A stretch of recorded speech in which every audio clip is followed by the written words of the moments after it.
Hello friends, we are here for Book Club Babes. We're so excited at our favorite place, Marquesa, and we're going to have a wonderful discussion this evening. My name is Debbie Catenacci with Dare to Be Curious with my co-host, Sherrill and Debi. And I confess, I picked the book.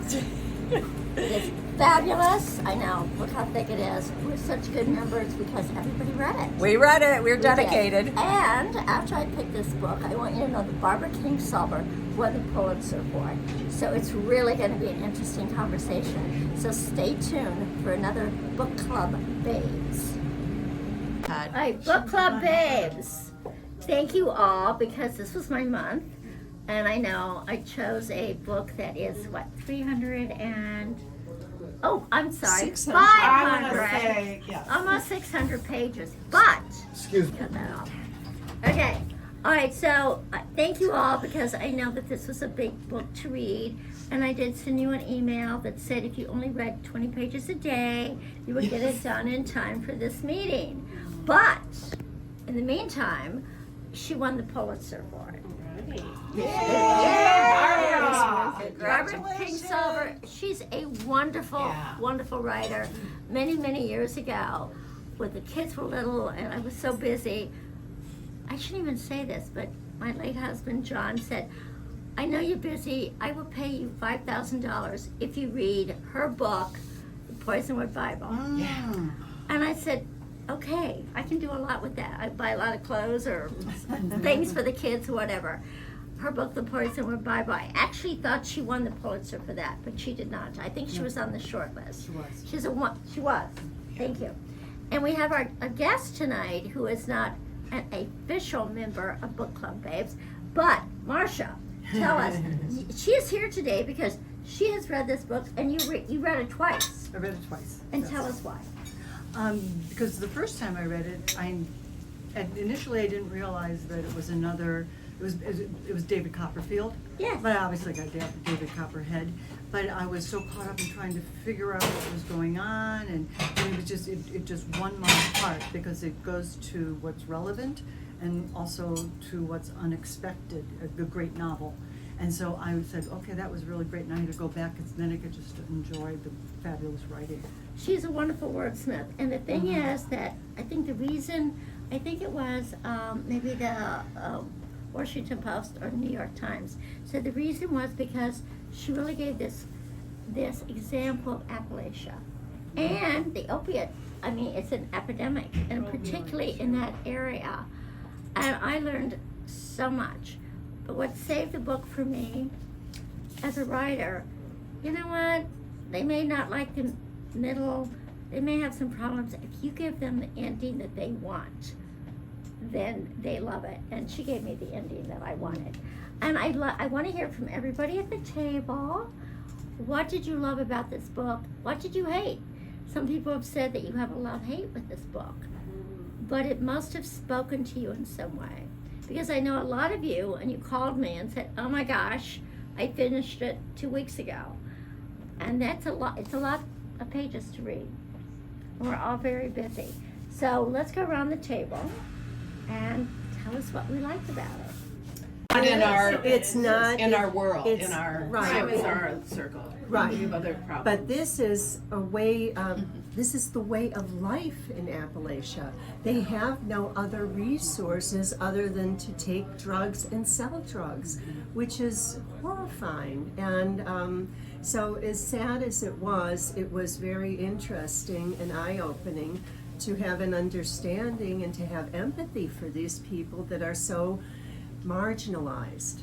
What was the saddest moment for you? I have to say, when that woman stole his money at, Most definitely. oh my God, it was like, Was he 11? No, he was 11. 11. And he had done all these Oh, that made horrible me things sick. to save this money. And he's counting it. And this total drugged out, I'm sure she was, poor woman, stole that money and everybody believed her. And I'm thinking, oh my God. But from that black moment as a writer, there's always that black moment.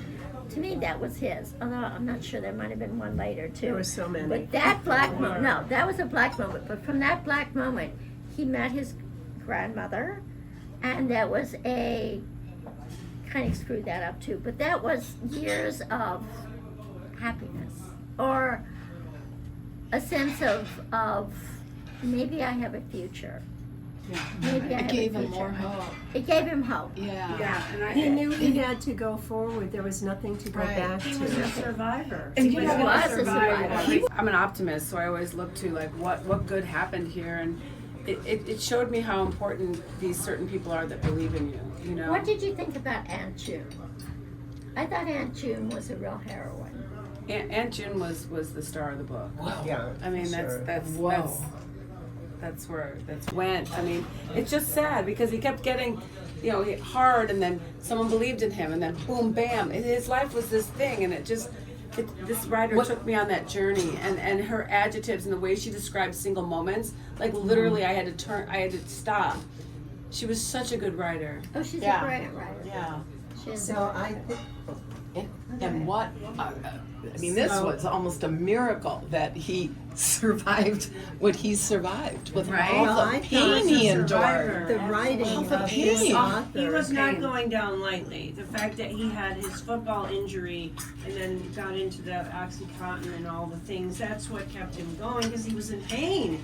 Remember, he needed the surgery. Right. And they wouldn't let him do it, and he didn't want to do it, but that's what he needed. So he stayed present with his woman, the girl with the purple hair, I can't remember her name, whatever, He thought he deserved the pain. through drugs. Through Well, and then you drugs believe your and- doctors. Right. And you And- believe your coach. Well, I think there was Right. the, It was the a whole trial. And it was their background. community. I have raised kids that went to public schools, so the opioid problem is not just Appalachia. I don't No. wanna go into that. It's everywhere, kids. It's freaking everywhere. It's rich kids, it's poor kids, it's everywhere. They yes, Right? Yes, Right. of He was course. attracted by the The whole purple way. hair and I the mean, fairy light. Well, he was so drugged up Right. at that point too. He Well, wasn't. no, he Right, wasn't exactly, so drugged up Julian. then. He had just started with But the football yes, injury. yes. No. But she came off so, I know. when she had to be the boy at the beginning. Yes, he thought she was a Please, boy. the Right. coach. Exactly. The Yeah, coach dad. as a writer, I said, oh, please, Hook them please up. say that this is, it's like I felt about Harry Potter. Wait a minute, Yeah. he was supposed to be with him. Yeah. Hermione. Yeah. I thought he was Oh, always What are we supposed to be missing with here? I Well, said, please give me the ending I want. Please Yeah. give me the ending To I me, want. the thing that was most astounding about this book is that the author, female, inhabited so succinctly the character of a young man, an adolescent boy, a teen, and then into manhood. Not since, I don't know if anybody ever read Memoir of a Geisha Yes. by Arthur Yes. Golden, yeah. where a Yes. man inhabited the character of a woman, Right. Yes. where it was so How did- believable. I Yeah, thought that's that was Yeah. mind blowing. And being from Appalachia, she turned a light on the whole history of the systemic poverty, which was incredible.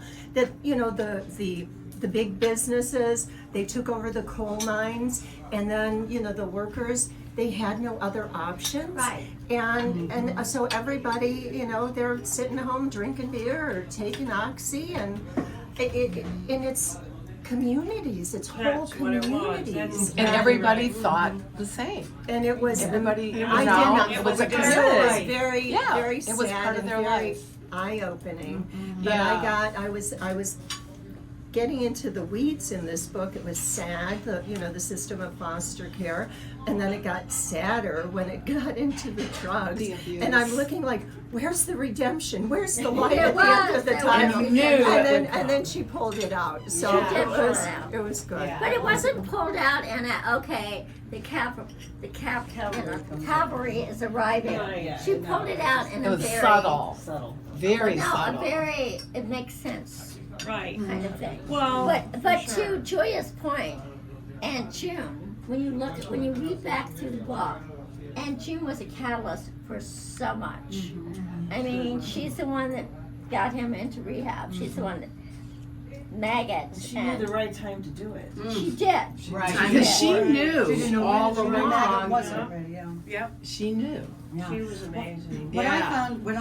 The reason I think this book is so successful, and the reason why it won the Pulitzer Prize, is because it goes to, like, it's very relevant in our time. These are things that are going on in our lives right now. And she went back to a book that was written by Charles Dickens, and unfortunately, those problems are still here. Correct. They're relevant today. And so you have a clever of society her. of people, and we can all, I mean, I really appreciate how it was presented. You had empathy for these people, though a lot of people might not, because they don't know them, because they're kind of invisible. But, so, you know that these children they did not like arise sui generis from the muck. Right. Addicted, underprivileged, uneducated. That's right. No, this took years to develop. This took generations to develop through the coal mining companies that kept them from having other businesses, so they could keep their staff right there, their employees right there with no other options. You build loyalty when your father, your grandfather, your great grandfather was a coal miner, regardless of the product. And then the very same corporations, they targeted those people. How shameful is that? Right. And so we all Well, that's what- it was an education book, it was very relevant. But she's shedding a light on that. It was Right. really relevant, but then it was also, she made it really unexpected. Right. And that you had this young man, I mean, do you remember when you read Catcher in the Rye? Yes. And you're like, oh my God, that's so irreverent, that's so funny, and you could just I was laughing out loud at this because this kid, he would just come, he was like, I'm 10 years old, I'm not supposed to know about Medicaid. Right. Because he would tell you what was going on. So it made it, that was unexpected for me. That's what I the really little comment. appreciated the second time I read it. Because you're telling an SD point of view. I mean, there's It other was ways. really well told from that child's point of view. Yeah. And the even though he had this really horrible life, he saw the beauty in so many He things. did. He loved nature, and I was saying, ocean. we were Did he ever sitting, get to the ocean? Did he ever get to the ocean? Cooking something off, and he wasn't. He was the culture. Yeah. The difference between the country folk and the city folk. Yeah. So the ones that were the hill people, they embraced being the hill people. Sure. They Absolutely. didn't like the concrete jungle and the sidewalks and the noise of the city. They wanted to hear the buzzing of the bees and the chirping of the birds And the cicadas at night, right? And they said, and we're not invisible. I know. Don't pretend like we're not here. We hear you. We hear what you're saying. Yeah. Did anyone notice the spirituality in the book and how he thought of religion? You know how I always have a passage? Would you let me read that? About Yes, please. Yeah. Mom despised church due to some of her fosters getting carried away with it, but I myself didn't mind. I liked looking at the singing women, and the rest you could sleep through. Plus, that thing of being loved automatically. Jesus on your side, not a faucet turned on and off like most people. But some of the Bible stories I minded. The one about, is it Lazarus? Got me mentally disturbed, thinking my dad could come back and I needed to go find him. Mrs. Pagot told Mom I ought to go see Dad's grave in Tennessee, and they had a pretty huge fight. Maggot calmed me down by explaining, this is so wonderful, Bible stories were a category of superhero comics. Yeah. Like, are you kidding me? It's brilliant. Love, Yeah. love, super purple hair and all that, and she just gave into the drugs, and it made me sad. And she had to help her dad, and that's how she got on the drugs. And you're thinking, didn't anyone see this and say, we can't give all these drugs to the dad? So she was just kind of screwed, and she was slightly weaker than him, obviously, because she just gave in. And I don't mean to say she was a bad person, but there was no way out for her. And remember, he said he was almost relieved when she died, even though he adored her, because he knew he didn't have to try to keep her alive anymore. And I thought, that's really sad, and their whole life was so awful, and dishes. He really loved her. He did really love her. He did. But didn't you know that was coming? I did know it was sure. coming, but I didn't want it to come because I liked her purple Did you hair. think and that somehow? I liked her. I liked her. I thought she was cool. But did you not see that The thing is, do you remember when, God, who was it? Miss Annie or Mr. Armstrong or someone said, oh, Coach maybe, you're resilient. Oh, for sure. That is the gene. Oh, she brought That him is the down. gene. Absolutely, No, she did. she was not resilient. Yes, No, she did a good job brought with him her dad. down. She did, but it was his first love. He was transfixed by her beauty. Was it real love? Probably not. It was romantic, sexy, purple-haired love. You know that we've all had, haven't we? So it was destined to happen. But I loved it. No, exactly. But it was loving and it was kind, and he took care of her. What a good man. He didn't was, just but that dump her, you know, and it was that to me it was just impactful because it was his first love.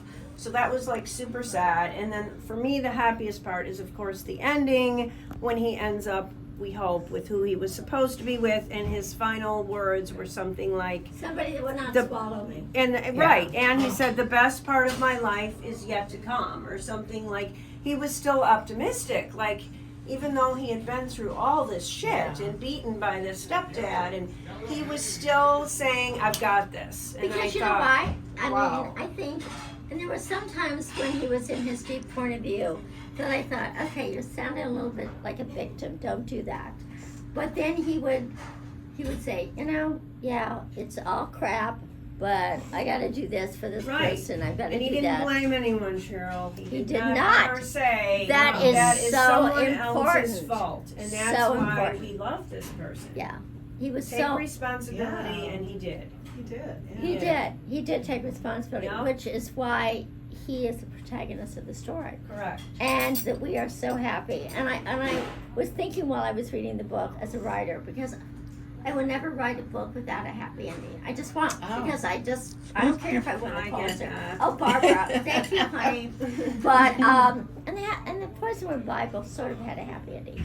But I loved the fact that she gave us what we wanted. I think there is. Well, I will go around the table, but I'll just say right now that I was so hoping for the ending she gave me. Me too. Yes. Because he went through so much. No, I it seemed agree. like it made so much sense. You saw it coming. Right. You hoped it was coming. Correct. But you never know in a literary book If they're gonna whether do they're it. actually going to do that or not. And she True did love. it. And I love that. Me too. I do that. Now, was that your favorite part? Yeah, the end. Good, When good, she, good, good. when he says, "The best of my life is yet to come," and And he he's was with the happy. person that we Oh, knew from the love time him. we knew from the They time he drove was off. 11 that this was the right person for him. Yes. I wanted him to see that damn ocean. And Yes. she was Yeah. making it Americans, possible. right? Yeah, right. Okay, so Karen, what was the worst and the best? Well, I think when we talked about the 11-year-old saving up all this money and going on this trip and hitchhiking and taking all these risks, and he had all these hopes and desires, and he was robbed, and it was just, I mean, I think I really put the book down, and I think I cried for a little I bit. did too. I felt I was just going, visceral. oh, how could this happen? And I was so it was angry. so I felt the anger. angry and so hurt. And he was pretty resilient, very resourceful, and you wonder how he could have been with all the things that happened to him. He just pulled He it never gave together. up. He never gave up. He never He had his goals, never gave up. I think a surprise was when he met Dory, because I thought, oh, here's some sweet, lovely, woman coming into his life. She's taking care of her father, and so that was a surprise to me when she they does go it. on their date, and she's I doing think fentanyl. and she's got drugs, That and was I a go bad like, surprise. I think that was. I mean, there's a lot of surprises in the was book, a but that turn was that I didn't see coming. big Yeah. surprise I coming. agree, Leslie. Yeah. Well, I knew something was going to happen because I knew that Angus was his salvation. Tell us about your favorite thing and the thing that touched you most and how you felt about the ending, because I love the ending. Okay. So one of my favorite things was that there was the resilience, his perseverance, being such a young child, he really didn't have the macro view of life. It was more of a micro of his mom and their little cabin. So I appreciated his persistence. And he was looking for a leader intuitively. And Fast Forward came up, even though he was a narcissistic ego. But he looked up to him, and then he became a hero himself. So I thought that was really inspiring that he went through all those things. But I also believe that when there's a problem, it's like a stick. There's two ends. So I felt that one of the darkest moments was when his money was stolen. Oh, yes. But I also was thinking about the other end of the stick. Who was this woman? Was she sexually abused since she was 3? Why was she acting like this? What was her situation? What was her story? Because there's always a story. And then in the end, I did enjoy the end, but, and I know you may not agree, but I thought it was a little lame. I thought Oh, I love the ending. I thought it could be stronger. I felt like the last 2 pages she was wrapping it up. I just felt it could be stronger, see that. I other can than see my that. thumb is rubbing her hair. Like I want to end it right now. Right, like she was done. Right. So I felt it could have been a little bit Did stronger. you want to good see point. them together on the beach? No, The I ocean? that would have been lovely, but I didn't need them to get married. But I just No, needed no. something stronger than the thumb rubbing the hair as he's got the other hand on the wheel. But didn't you feel that when he said, finally I'm with somebody that's not going to swallow me alive? That was a powerful line. That was a powerful life was line. ahead of him. The best part of his life Yeah. was ahead of him. Finally. I thought there were right? some beautiful lines throughout the book. Throughout the book, I agree. Absolutely. Every sentence. Yeah. Absolutely. So, what was the most surprising thing for you in the book? Oh, the most surprising. I don't know what was so surprising. I guess, I guess like all of us, we're in a small sandbox, and if we allow our environment to affect us, we become that environment. And maybe because you're so young, you're naive, you don't know, you don't have somebody to lead you and guide you out of that. I mean, the pharmaceutical company, like any company, when you're in business, you have a target market. Right. And you have to do your statistics and your graphics and all that, and that's where you go and you sell. So they were designated as the place to sell. Everybody has a target, whether you're a pharmaceutical or whether you're a mortgage industry or whether you're Target, Walmart, whatever. So you always have to be subjective or ask the question to yourself, this person wants me to take this drug, or this person wants me to take this course, this person wants me to take this. Why? What's the objective of it? It's their benefit. So, but of course he was too young to do that, but I'm talking about the community at large Right. was being used, as many communities are used, because everything is a business and everything is a bottom line, including the government. All right, so you mentioned Fast Forward. Did you see that coming? What happened? I at the didn't see waterfall? Fast Forward coming, although I did appreciate his friend's loyalty. Wow. Fast Forward had this man that was so loyal. I mean, his like, sister. and Scarred her. and the But that was sister. a, loved him. that was a little sick. That was That- a little yeah, sick. that was Sick. sick. But But- this man that came out of the woods, and to warn him, and then I'm not going to say what happened, Don't but say. and then of course he regretted it his whole life and felt like he could have done it differently or whatever. But that man was loyal. It's hard to have someone that's 110% loyal to you no matter what. Do you know what I loved? Do you remember when in foster care you first met Tommy? Oh And yeah, how Tommy Tommy was a turned out. beautiful Yes. story. Oh Was my that Tommy great? helped gosh. him along. But with the There were cartoon. so many Talk great about story loyal. arcs. Yes, To and the me, cartoon. Tommy's story arc was one of my favorite. I think what agree with Tommy you. did Oh. was he read books. He went to Yes, the there we library. go, So girl. he Yes. expanded his world. He became the macro. And I think that helped him power through the challenges of the community to help him have a happy life. I loved he his did it on story his arc. own. I do, and I love the fact how powerful he was in Demon's story arc. I mean, he was a catalyst Right. for He got what him I inspired him. see Yes. as something that Demon will be wildly successful at. I'm thinking in my head. He His also, natural talent. He, Right. Yeah. he